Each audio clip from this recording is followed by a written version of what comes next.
happening. We've seen a rise in UFO activity. So who else to come and bring on the show than Mr. L.A. Marzulli? Mr. Marzulli is a best-selling author of the Nephilim Trilogy, Politics, Prophecy, and the Supernatural, and the Alien Interviews. He has appeared on hundreds of radio and television shows. And if you haven't heard of him, congratulations on living under a rock for the last 10 years. He's on the cutting edge of research that has been super valuable to anyone trying to find out what's really going on in the world. So, Mr. Marzulli, how are you doing today? I'm doing good, Sam. Thanks for having me on the show. Appreciate it. Yeah, well, welcome back. First time I get to interview, but it's your third time on the show, so I appreciate you coming back. And I know you're just coming off of the Hear the Watchman conference. How was that? That was incredible. You know, it's Mike and Jeannie Kerr have just done a wonderful job. Dallas, and then we were up in Boise, Idaho.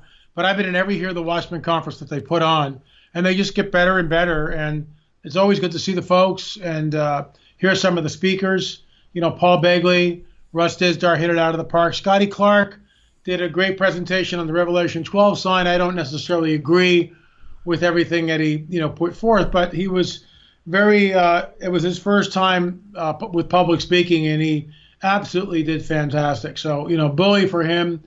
Again, I just want to make it real clear. I don't think, and I respect him. I really do. I respect him. He's a good guy. He's got a heart for the Lord. Mm-hmm. I'm just not down with that. This is the sign of the church going up. I believe in the doctrine of imminence, which means that rapture could happen anytime. And this goes back to the early church in the first century. There was a writings called the Didache, and basically it stated these are the early church fathers. I mean, this is and they were into the doctrine of imminence. They expected his return. In other words, there's nothing that has to happen for him to come back, for him to take us out of here. And I'll be actually talking about that tonight on Coast to Coast. So that'll be interesting. Very cool. Well, I know in Scott's presentation, he spent a lot of time in Revelation 12, and I know you wanted to talk about that tonight, so I'm going to just turn it over to you. How does Revelation 12 relate to our situation today, especially with the hurricane?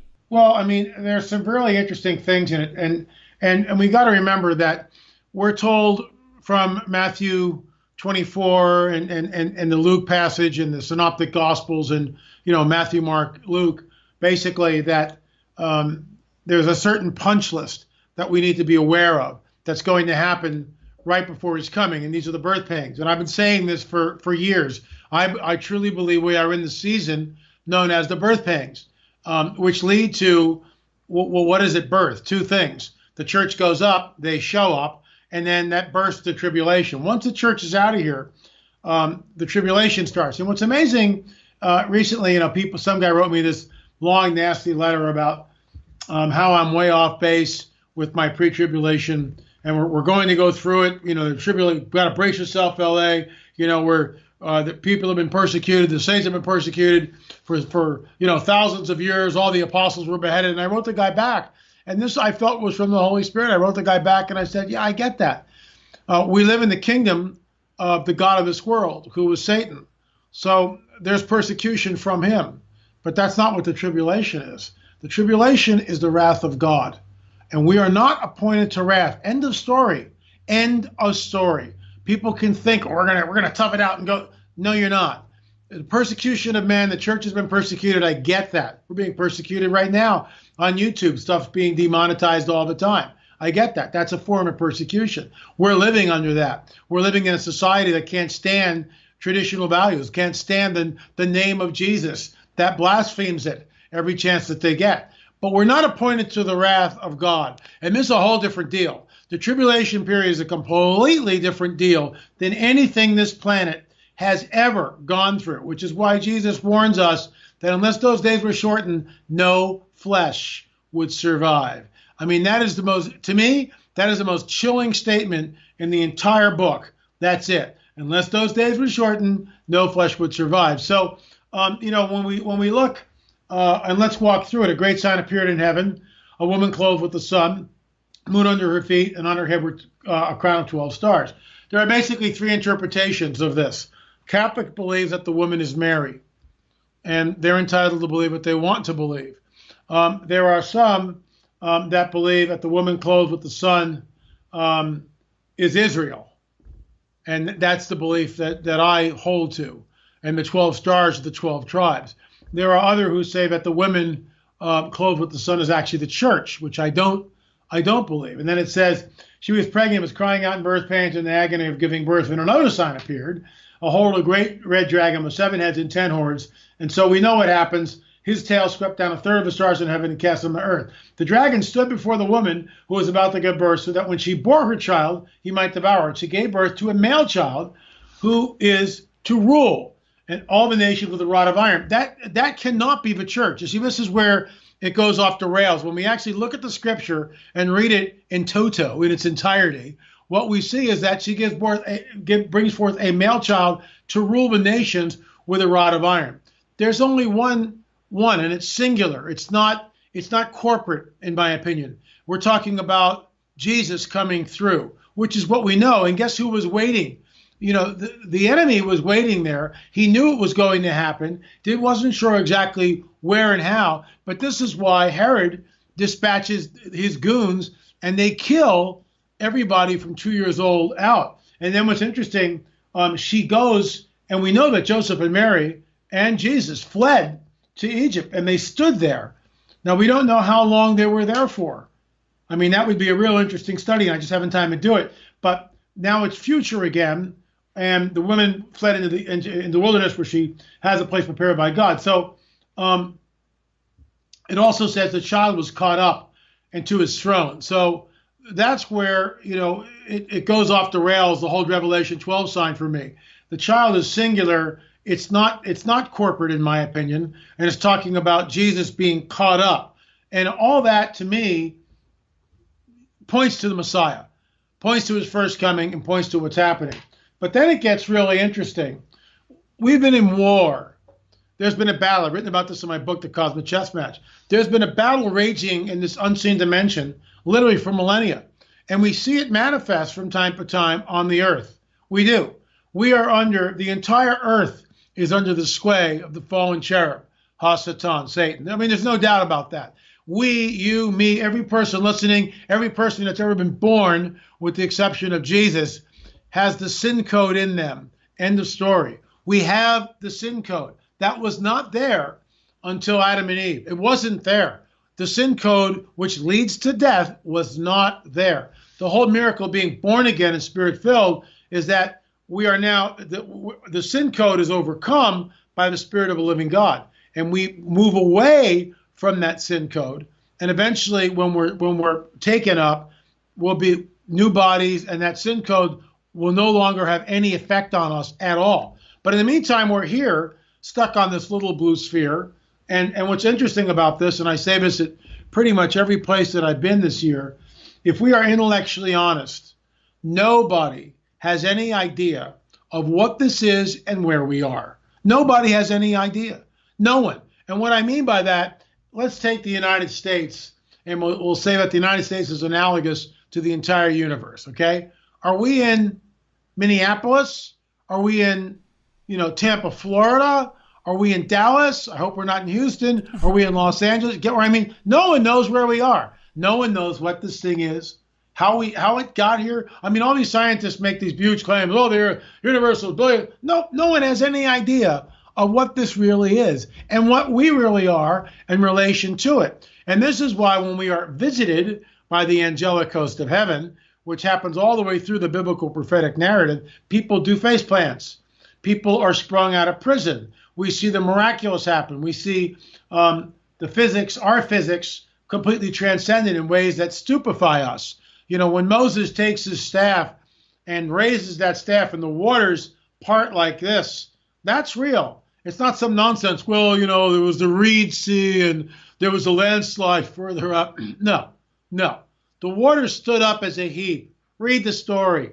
They stood up as a heap and the people went off on dry land. And for those, there's a book that's out. I won't tell you the title because I don't want people to get it. But this guy's, telling us that all the miracles of the Bible were done by E.T. and flying saucers. Once again, it all goes back to E.T. So I'm a frank supernaturalist. Let me get a slur. And I believe in the miracles of the Bible are literal. So when Moses does that, the waters do stand up as a heap and everybody goes walking through. What's so hard about that? But then when Jesus is here, he feeds 5,000 people. How does he do that? With a few fish and a couple of loaves. How does he do that? He transcends time, space, matter, and energy. And that's why I look at that as a frank supernaturalist. And so when I read about war arose in heaven, Michael and his angels fighting against the dragon and his angels fought back, but the dragon is defeated. And there was no longer any place, and the great dragon was thrown down. The ancient serpent was called the devil and Satan, to deceive their whole world, was thrown down to earth. And this is what I said. I love this verse. Now the salvation and power and the kingdom of our God and the authority of his Christ have come. For the accuser of our brothers has been thrown down. Then it says, rejoice, O heavens, but woe to the earth. For the devil has come down to you in great wrath, because he knows his time is short. And then he pursues the woman who has given birth to the male child. That's Israel. And a place is prepared for her. And she goes, and I believe that's Petra. And she goes for 3.5 years. That's the back end of the tribulation. And, she's held somehow supernaturally away from the dragon. And then it says at the very end of that, then the dragon became furious with the woman and went off to make war on the rest of her offspring, on those who keep the commandments of God and hold to the testimonies of Jesus. These are the tribulation saints. Look, it's very complex. It's very complex. I don't have all the answers. Nobody does. I could be wrong about certain things, and I'm willing to admit that. But that is how I see it right now. So the bottom line for me is, for those of you like the flat earthers out there, with all due respect, I'm working actually with a surveyor right now. This guy's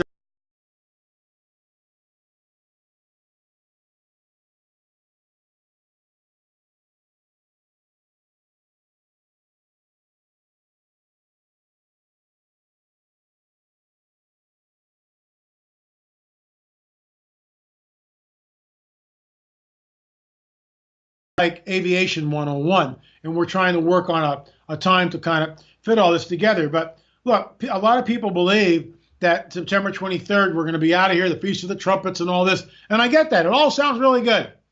And I don't want to disparage anyone's belief. All I'm saying is prepare to be here on the 24th. And don't be bummed out when you're here on the 24th. Understand that we've heard this with Harold Camping, who predicted that the rapture was going to happen several years ago. It didn't. We heard it from an author who wrote a book, 88 Reasons Why the Rapture Will Happen in 1988. And I was there when all that happened, and rapture fever was everywhere. And from that 88 Reasons Why the Rapture, that's what spawned the whole mid-trib pre-wrath thing. Because now we know that there's no pre-tribulation, so it's going to happen midway through the tribulation, so don't worry about it. And that's how all that came about, as a rebuttal to this guy who wrote this ridiculous book, 88 Reasons. Again, going back to this ancient manuscript, which is written in the 1st century, the Didache, the early church fathers and those who were under the apostles believed in the doctrine of imminence. In other words, there's nothing that has to happen for the rapture to happen. They were all expectant. They believed the Lord's return was imminent. And I believe it's imminent too. I believe we're on the cusp of something. It can't go on and continue the way it has. It just can't. So something has got to give at some point. Wow, that was a lot in a very short period of time, but that was awesome. Quick question, kind of going back to Revelation 12 and specifically verse 5. It talks about the son gave birth, she gave birth to a son and the male child who will rule all nations with an iron scepter. And I was looking into it, and give credit to my sister who came up with this. Harvey actually comes from an old Breton name that means iron. Do you think that plays into maybe the end kind of coming near, or maybe just a change in the way God is working? I think it's a stretch. I think that what we're seeing with Harvey, these are the signs of the times. What we're seeing is the waves roaring, the seas roaring. I mean, earthquakes in diverse places, troublesome times, wars and rumors of wars. Think of Kim Jong-un, launching yet another ballistic missile over Japan. I mean, the guy's a lunatic. He's a lunatic, and he's worshipped as a god, which is even worse. So, I mean, you're looking at a really crazy dynamic, and that's just one place. You got a map on your back wall. I mean, look at Venezuela. completely imploding. Thank you, socialism. It's not working. Look at the drug cartels. Look at the body count in Mexico from the drug cartels. There are more people dead in Mexico. This year, it's already, tipped the scales with record killing, than Iraq and Afghanistan put together. Don't go to Mexico, folks. Trust me. Don't. You're taking your life in your hands. And you look at what's happening in other places in the world. Look at the anti-fascist movement in the United States, which, by the way, is right out of the communist playbook, right out of Saul Alinsky's Rules for Radicals. And the problem is these people who stand up and say, we got to take down these Confederate statues. Well, last week on Acceleration Radio, which, by the way, was demonetized, more than likely for this comment, so this will probably demonetize you too. Let's do it. Yeah, I said, looked right at the camera and saying, you're right. Some of these people were just horrible people. And, this is our history, and we have to erase the past so we can create a new glorious future. Welcome to the Soviet Union in 1917. That's exactly what they did. Welcome to Adolf Hitler. That's exactly what they did. Those are the real Nazis. So, George Washington was a slave owner. I get that. He's on the face of every $1 bill.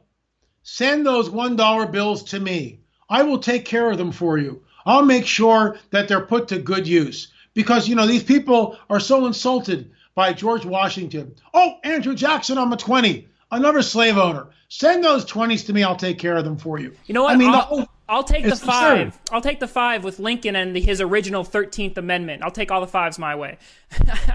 But yeah, no, definitely. It's insane how our world is just heading. I mean, it's insane at one point, but the other part, you kind of look at scripture and it's like, well, God said it was going to happen. So what can we do as Christians to to fall into line of God's will, but also stand up against this evil that's rising? Put on our armor every day. Be bold, adventurous, and daring. Don't be afraid to share the gospel. I'm going to share the gospel on Coast to Coast tonight. I'm going to tell people, in your face. I've been on this show for 17 years and counting. And, every time I'm on, I talk about Jesus as the way, the truth, and the life. And what people need to understand is we are in a window of time where, there might not be that much time left. I mean, look, it's like this. There's a parting. There's a parting. And the radicals and the crazy worldly people are getting crazier by the day. And Christians, I mean, there's a pulling away. There is. I mean, someone stands up and yells, no police, no borders, no constitution, no this. Well, what are we going to replace that with? And then just like the YouTube where I was demonetized, who made that decision? Who made that decision at YouTube that they demonetize mine, also take out Timothy Alberino's entire YouTube channel, take down 1,400 YouTube videos and demonetize those from Hagman and Hagman? Who made that decision? And why did they make that decision? And what worldview are they promulgating to make that decision? And the fact that free speech is free only when it agrees with them, and that's the problem. Even the First Amendment applies to everyone, including someone who stands up like a KKK guy and yells and screams about racists. You can't shut him up either. You can't. All you can do is go against him and say, you, sir, and your dialogue, your vituperative remarks, look that one up, your vituperative remarks have no place in America. But he has the right to stand up and say that by the First Amendment. He does. Well, I might not like what he says, but he might not like what I say. He might not like me talking about Jesus, and that if you have hate for your brother, then you're going to hell, pal. That's the bottom line. Because you can't have hate and love God at the same time. That won't work. He might not want to hear that, but I have just as much right to say that as the guy in the KKK has as much right to do what he's going to do. And the moment we start picking and choosing, we're down a slippery slope. Because then you've got to set up a group of people who are going to arbitrate, what speech we're going to. And this is exactly what's happening with Google, with YouTube, with the internet, everywhere. And the idiots and the anti-fascist movement, because they've been raised up in the school system, which doesn't teach anything anymore, no sense of history, they have no idea of what they're doing. None. Zippo. Nada. The fact that someone stands up and goes, we need to defend our borders. And then you get some knucklehead transgender like Chelsea Manning, who can take all the hormones that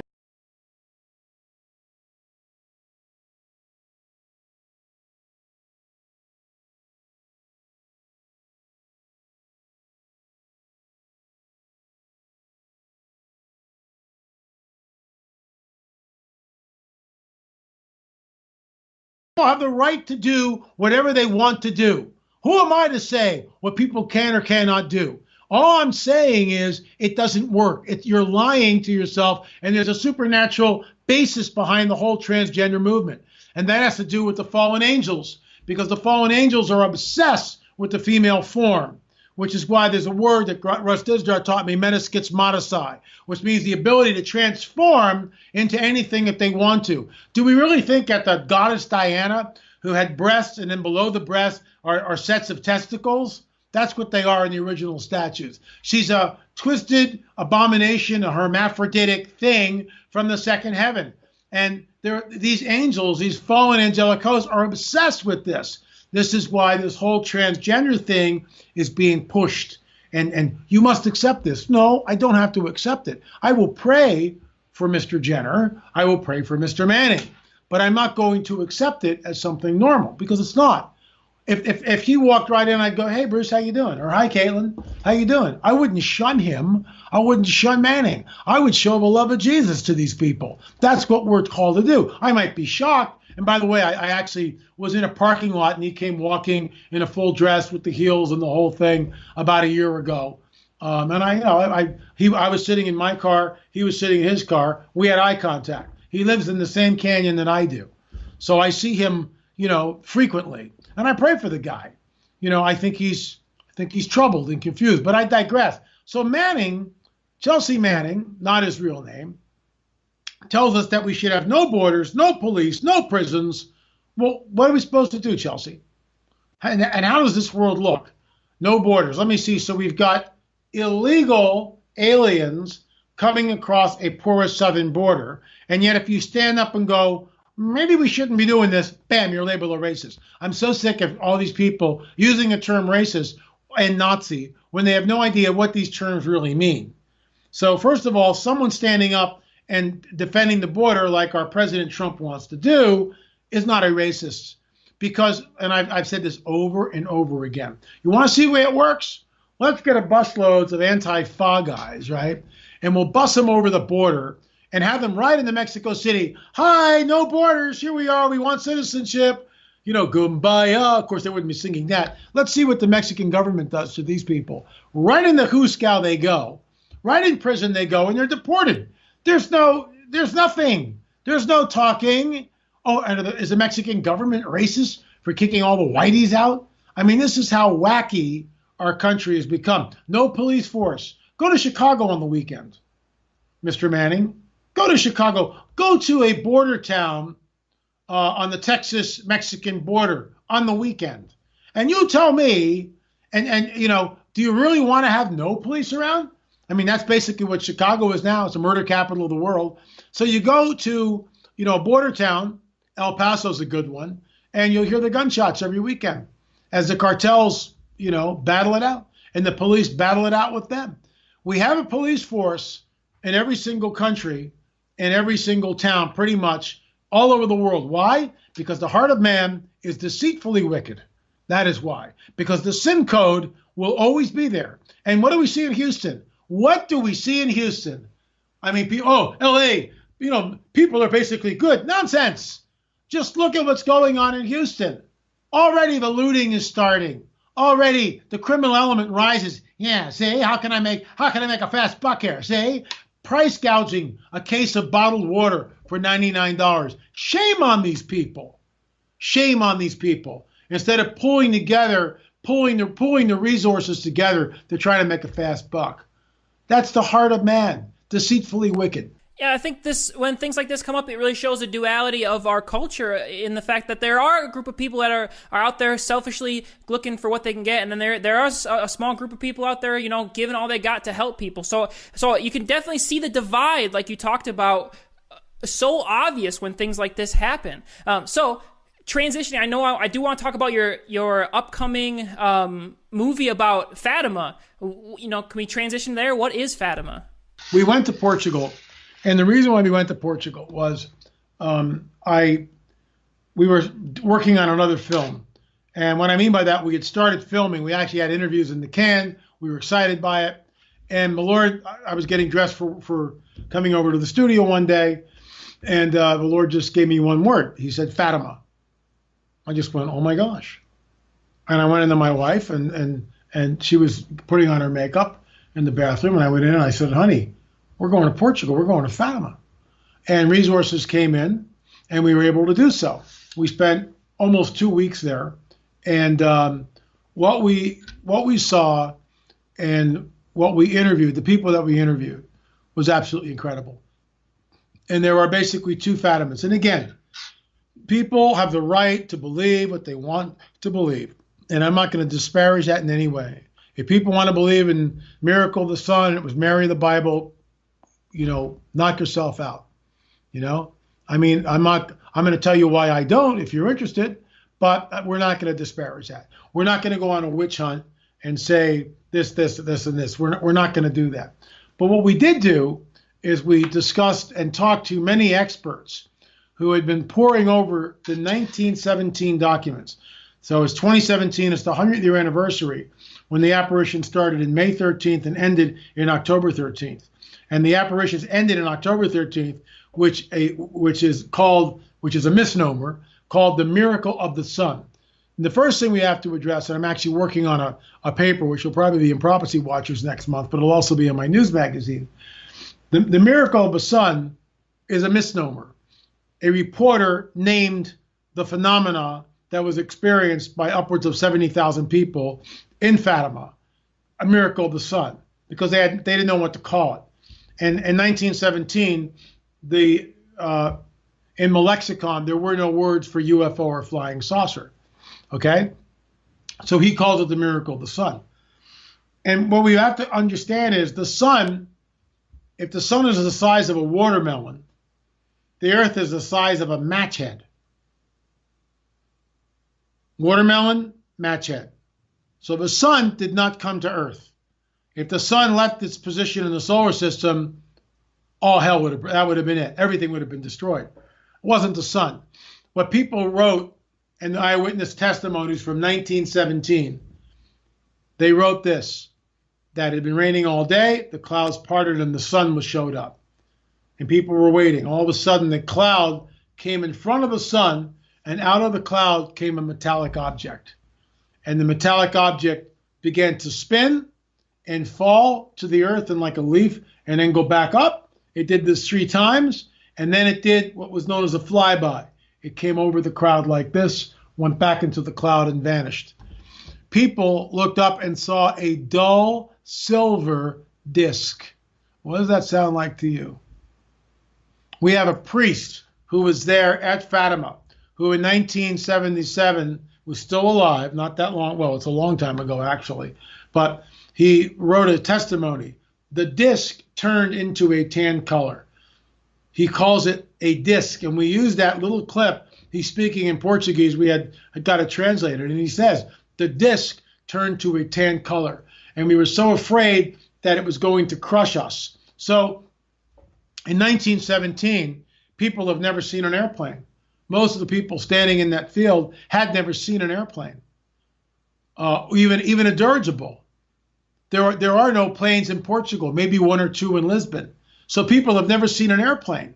So all of a sudden something pops out of the sky and goes over the heads of these people. And it's not the sun, it's actually a swath of people. And this is where it goes off the rails.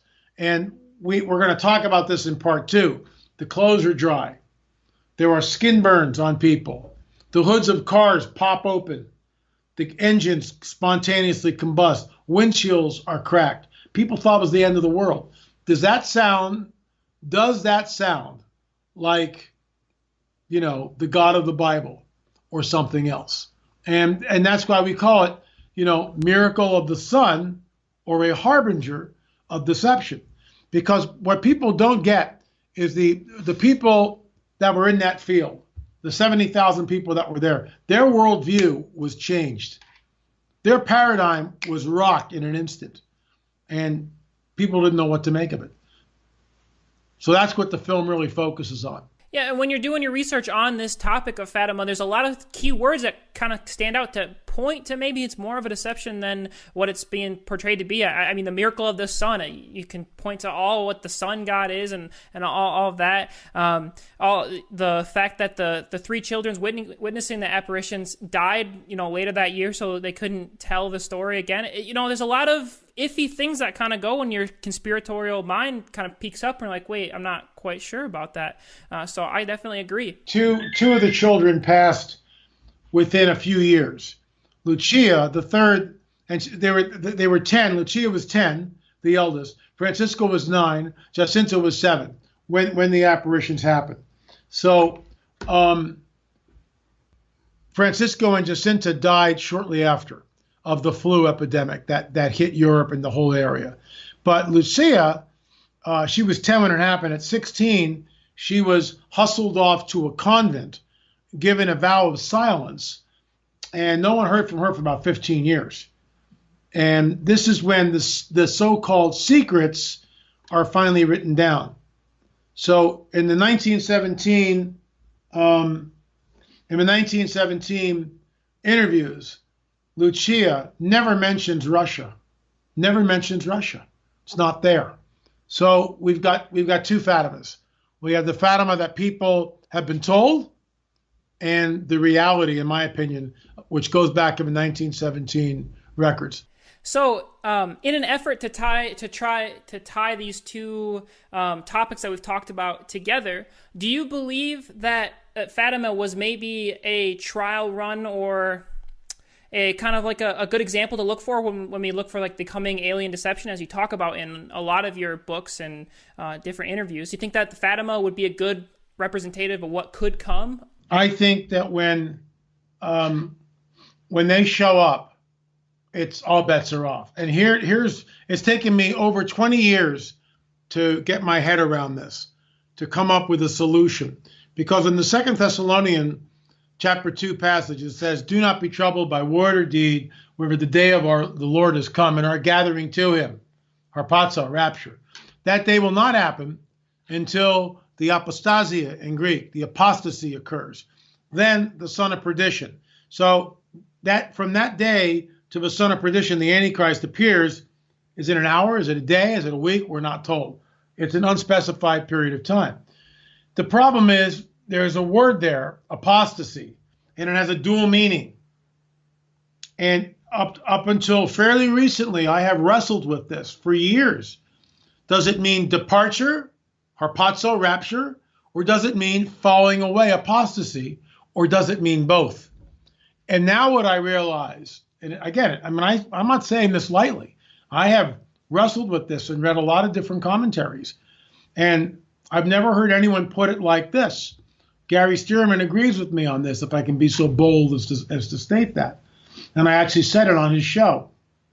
And I coined the phrase, and I said it on Gary's Prophecy Watcher show. It was the first time I ever say it. We go up, they show up. We go up, they come down.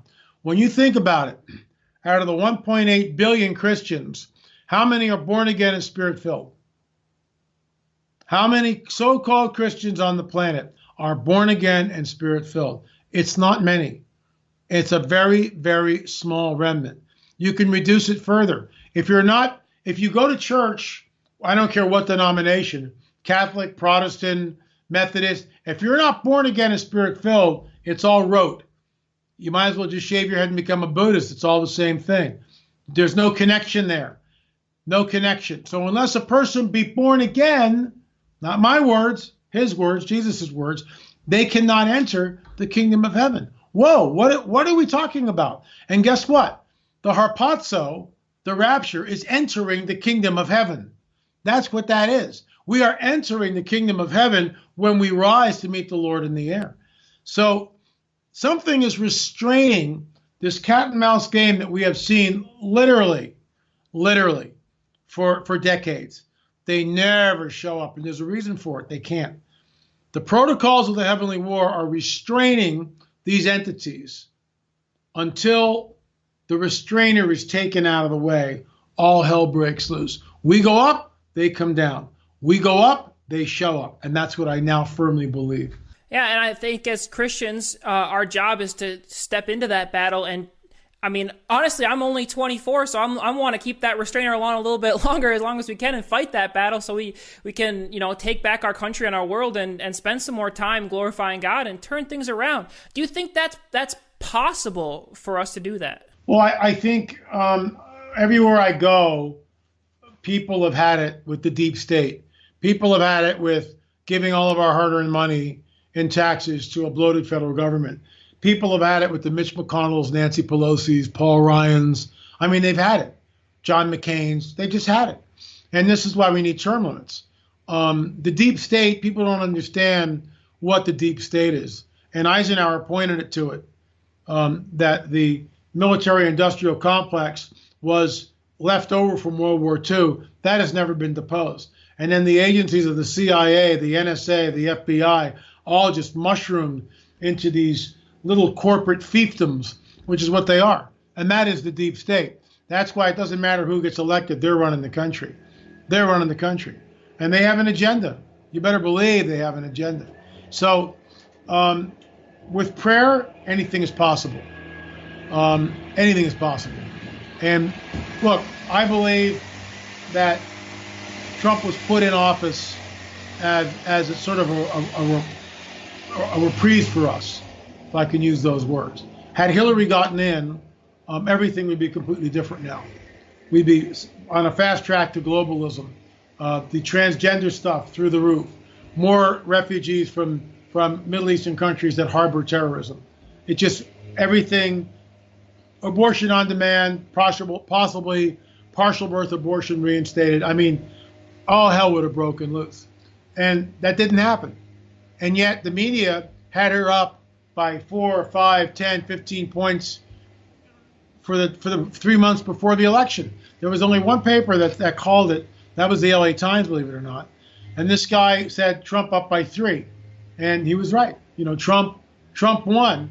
And the reason why he won is because people are tired of the nonsense. The problem is that the media, which is basically another leg of a Democratic Party, is in the tank with the Democrats.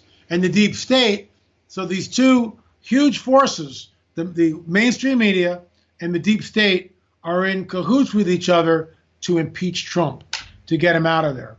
If they impeach Trump, if they try to depose him, that would, in my opinion, certainly could create a great amount of unrest like we have never seen in this country. We're talking about something that I think would overshadow what we saw with the riots during the Martin Luther King era. People are going to push back. People aren't stupid. And this is what I'm afraid of. That's going to be an interesting time, and I look forward to I look forward to not letting that happen, but then if things like that does happen, I look forward to standing up, and fighting for the gospel and our free speech, because it's clearly being attacked. It is. And people don't understand that the Constitution was written. They don't understand history.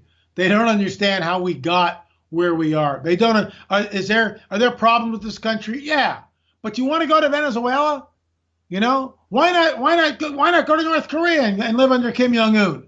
I mean, why do people flee to this country and not the former Soviet Union? Hello, McFly. I mean, people need to, they need to get it. They need to understand what's going on. And there's no sense of history. It's just, all these white guys are bad.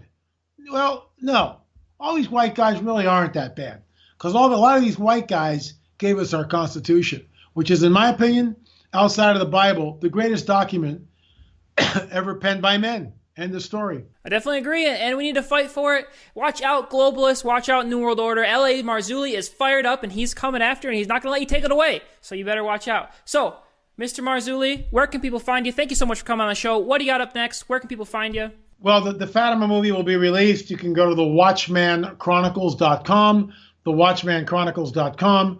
You can download or just watch the trailer. I think this film's really going to take off. We are the only evangelical outlet that I'm aware of that is dealing with Fatima. And the reason why we're doing it is because Father God redirected our steps. That's why we're doing it. The film is done. It's in duplication. We'll be mailing it out in September, and it's going to heat up. This whole Fatima thing is going to heat up. Mark my words. And people are going to be talking about it. Oh, the miracle of the sun. And we have the only film. We actually traveled there. We were there. We talked to the people. We talked to people that had access to the sanctuary, to the 1917 records. And what we discovered there was absolutely mind-boggling. TheWatchmanChronicles.com. Check out the trailer. Support what we do. Get a couple of copies of the film. I promise you, you won't be sorry. And you got a podcast on YouTube as well? Yeah, that's on KGRA. That will happen in basically a little over an hour from now. And I filmed that in my TV studio here and then put that up on my YouTube channel. And of course, last week was demonetized because we were talking about the deep state and, you know, the anti-FA movement, the anti-fascist movement, and all this other nonsense. So, but, you know, we continue to do what we're doing, and that'll be up probably on Thursday. We'll have that edited and up on YouTube. Well, thank you so much for coming on the show. And everyone, you heard it. You got to know what's going on. You have to understand how Revelation fits into our world today. You have to understand how our history and things like Fatima can apply to things in the future. It's so important to do your research.